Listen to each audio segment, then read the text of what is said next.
faire Abdourahmane Diouf coordonnateur coalition Aar Sénégal bi nga xam ne ñu ngi jëm ci élection député yi le 31 juillet ñun dañu nekk ci tournée nationale boo xam ne dañu ko def ñetti pàcc suñu responsable yi Thierno Alassane Sall mu ngi ci nord bi Thierno Bocoum actuellement mu ngi ci centre bi man la ñu wax naa ñëw Sénégal oriental ak sud bi donc démb ñu ngi woon Koumpentoum démb ñu ngi woon Goudiri tey ñu ngi Tamba bu ñu fi jógee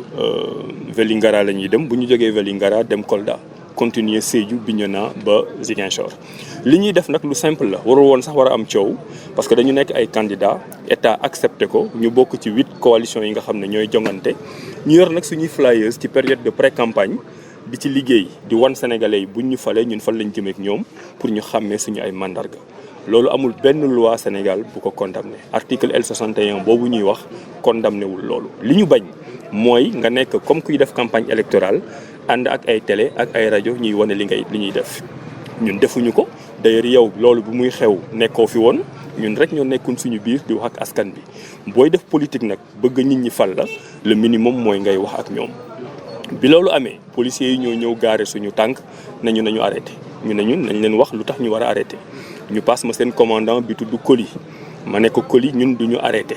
parce que lii ñuy def xam nañ ne loi teggiwu ko mu ne nañ ko may 5 minutes 5 minutes yooyu arrêté nañ parce que ñun bëgguñu am problème ak police ci loo xam ne ñun ñooy tooñ ñun duñu ay tooñkat 5 minutes yi bu mu jeexee commandant Coly woowaatuma mais le commissaire Kane moo ma woo mu ne ma dafa waxtaan ak le préfet Mame Less boobu moo wax nañu arrêté ma ne ko commissaire respecté nañ la lool waaye li préfet bi wax ànduma ci yow li nga bëgg arrêté suñu distribution flyers ànduma ci d'abord da ngeen may wax ci ban loi ngeen ko teg parce que loi boobu ñun jàng nañ ko gisuñu ko ci ensuite même boo leen demoon ba gis loi boobu man doo leen ma woo téléphone pour bàyyil loo ma liggéey boo xam ne bu yàgg lañ ko préparé notifier leen ko ngeen wax ma naa arrêté wala boog commissaire jëlal sa ay responsabilité nga ñëw tas li nga xam ne moom la ñuy def foofu lañ toll may fàttali nag ne ñun ku gëm état lañ ku gëm gendarmerie ku gëm police ku respecté procureur ku respecté préfet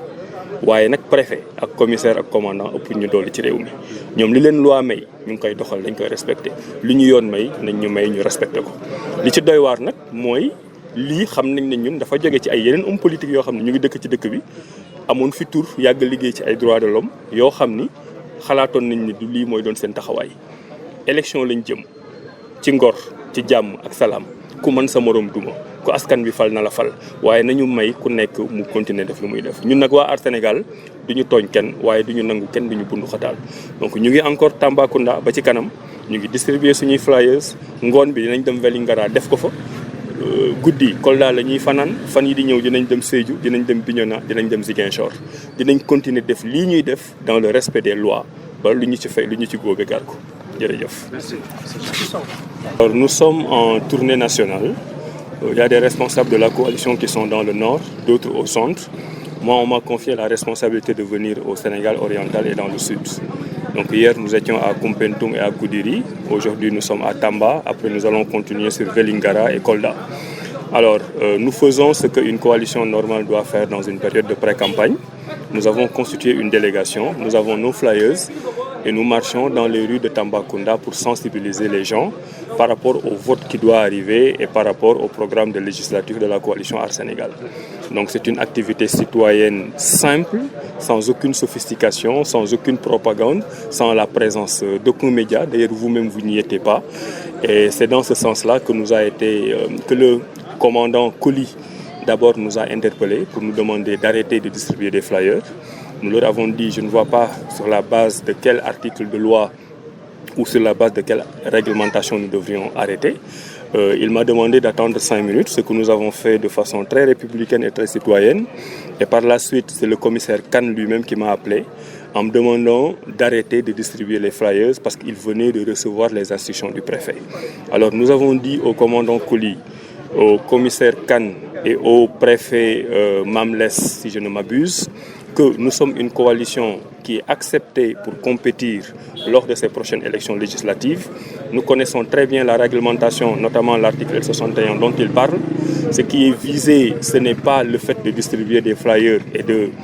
faire la promotion de son programme. Ce qui est visé, c'est la propagation, ou en tout cas la propagande à travers des médias publics et privés. Ce que nous avons évité de faire pour des raisons républicaines. Donc le commissaire m'a demandé d'arrêter. Je lui ai dit que je n'arrêterai pas, que la coalition Aar Sénégal n'arrêtera pas tant que nous n'avons pas une bonne interprétation de cet article dont il parle et surtout tant qu'on n'aura pas la notification. On ne nous appelle pas juste au téléphone pour nous dire d'arrêter une activité que nous avons planifiée depuis plusieurs semaines. Donc au niveau de Aar Sénégal, nous sommes conscients de notre bon droit. Tout le monde le fait. La coalition Benno Bokk Yakaar est en train d'organiser des meetings partout. Là où nous sommes à Tambacounda, on nous parle d'un ministre ancien responsable des droits de l'homme qui a distribué ses flyers, ses programmes et qui a présenté les réalisations du président de la République en vue des élections législatives. Nous sommes étonnés que venant de quelqu'un qui a défendu pendant toute sa vie les droits de l'homme, il y ait des dénonciations pareilles qui nous évitent de faire notre travail. Mais la coalition Aar Sénégal continue son travail dans les prochaines minutes, dans les prochaines heures à Tamba. Dans l'après-midi, on va le faire à Vélingara. Après, on va le faire à Kolda. On va le faire à Sédhiou. On va le faire à Bignona.